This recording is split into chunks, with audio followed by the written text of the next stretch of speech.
Mheshimiwa mgeni rasmi, Waziri wa Nchi, Ofisi ya Rais, Maendeleo ya Vijana, Daktari Joel Nanauka, Mheshimiwa Mkuu wa Mkoa wa Shinyanga, Mheshimiwa Naibu Katibu Mkuu, itifaki imezingatiwa. Kama alivyosema kwa jina naitwa Martha Wambura, ni afisa rasilimali watu kutoka PPRA Kanda ya Kati na Magharibi. Kanda ya Kati na Magharibi, Mheshimiwa mgeni rasmi, tunahudumia mikoa mitano. Mkoa wa Shinyanga, mkoa wa Kigoma, mkoa wa Katavi, mkoa wa Singida na mkoa wa Tabora. Makao makuu ya kanda yako mkoa wa Tabora, ofisi ya mkuu wa mkoa, jengo la pili, ghorofa ya 4. Tuko pale.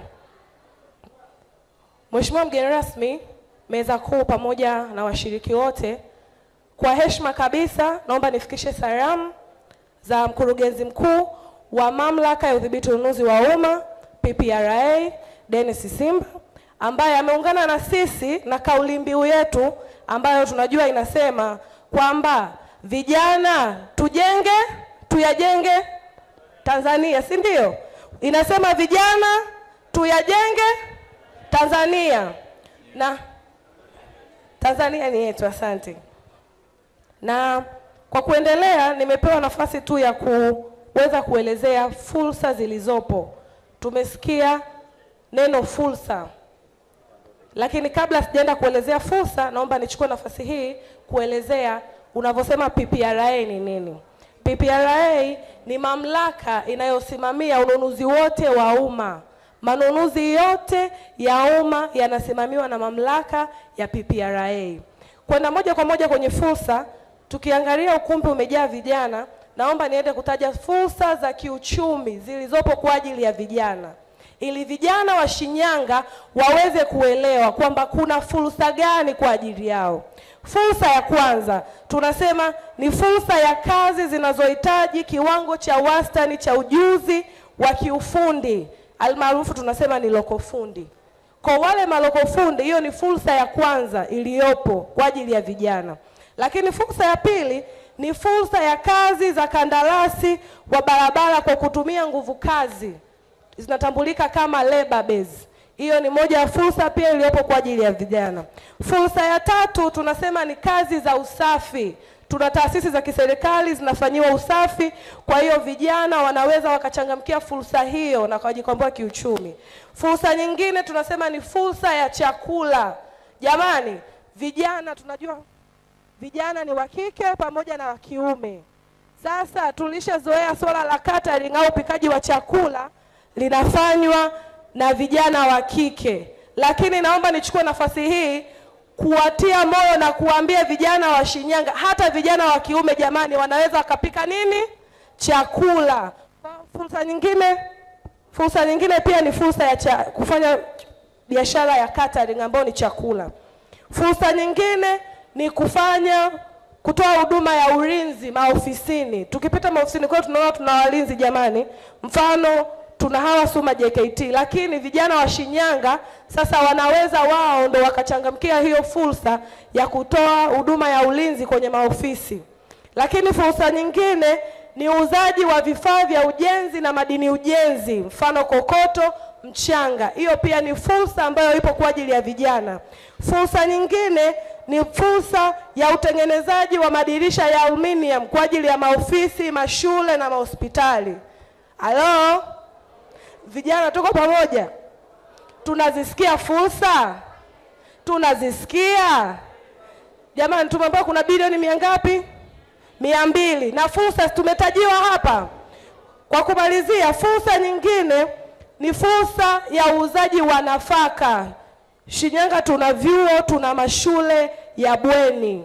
Yale mashule ya kiserikali yanakula chakula. Kwa hiyo vijana wanaweza wakachukua fursa hiyo ya kuuza nafaka na wakaweza kabisa kunufaika kiuchumi. Nikienda sasa, nimesema tuna fursa. Ili huyu kijana wa Shinyanga aweze kuifikia hiyo fursa, anahitaji kufanya nini? Kama alivyosema afisa maendeleo, cha kwanza utahitaji kuunda kikundi. Na kikundi hicho kianzie watu wasiopungua 5 na wasiozidi 20. Kwa hiyo wakiwa vijana 5 wanaweza wakaunda kikundi, kikaitwa kikundi maalum vijana, wakapata hizo fursa. Tumesema kuanzia watu 5 na wasizidi wangapi jamani? 20. Lakini kitu cha pili, hicho kikundi kisajiliwe na kitambuliwe na taasisi inayosimamia kikundi hicho.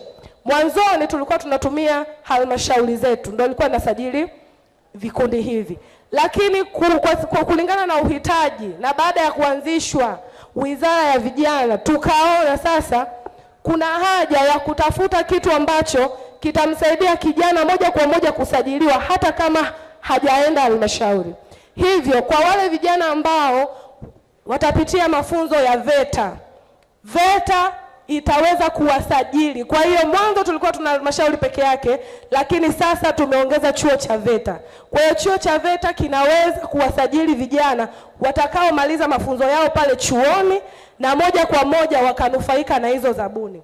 Lakini baada ya kusajiliwa, vijana wahakikishe taasisi yao ambayo imewasajili kama ni VETA au halmashauri imewatambulisha, imewapa cheti cha kuwatambulisha kwamba haki ni kikundi cha vijana Shinyanga, itaje na shughuli ambayo vijana hao wanataka kufanya. Kwa kama ni vijana wao wameona fursa ni uuzaji wa bidhaa, cheti kieleze kwamba hawa vijana kazi yao ya biashara itakuwa ni uuzaji wa bidhaa. Lakini baada ya hapo watahitaji tini namba ya kikundi. Tini namba ukienda TRA ni bure kabisa. Wakipata tini namba ya kikundi watarudi kwa afisa biashara, watapatiwa leseni ya biashara ambayo leseni hiyo itatumika kwa ajili ya kuwatambulisha aina ya biashara wanayofanya. Lakini mwisho sasa, baada ya utaratibu wote huo, taarifa zao zitatumwa Mamlaka ya Udhibiti Ununuzi wa Umma PPRA kwa ajili ya kusajiliwa, na watasajiliwa kwenye mfumo wa NeST. Nikimalizia, amesema nigusie mfumo wa NeST. Kiufupi kabisa, tunasema NeST ni mfumo wa kielektroniki wa ununuzi wa umma ulioanzishwa kutokana na Sheria ya Ununuzi sura ya 410 ili kurahisisha michakato yote ya ununuzi. Kwa wale watu ambao zamani walikuwa wazabuni wa serikali, wanajua watu walikuwa wanapita na nukuu ya bei na makaratasi. Lakini sasa hivi tunasema kila kitu kinapita kwenye mfumo wa nini? Wa NeST. Kwa kila kitu kinafanyika kwenye mfumo wa NeST. Nimeulizwa swali zuri sana kwamba naomba niongelee vijana wanakwama wapi kwenye kufikia hizo zabuni. Mimi naomba niongelee vitu viwili tu. Cha kwanza ni aina ya biashara wanayochagua. Kwa hiyo wakati tunaunda kikundi na wakati tunataka kufanya biashara au kuwa wazabuni wa serikali, tunawashauri vijana wachague aina ya biashara ambayo iko sokoni. Iwe biashara ambayo mara kwa mara taasisi za kiserikali zinatoa kazi zake. Lakini cha pili, vijana wengi wanakuwa sio warahisi kufuatilia, kwa sababu tunajua ukishajiunga na mfumo wa NeST utapata taarifa au unasema notification kwenye simu yako ikikualika, tunasema ni mialiko kwa ajili ya kushiriki zabuni. Kwa hiyo unakuta mtu hayuko makini kwenye kufuatilia, anakuja kushtuka anakuta zabuni ilishafunguliwa, alishaalikwa na ikaisha. Baada ya kusema hayo, asante ndugu mgeni rasmi.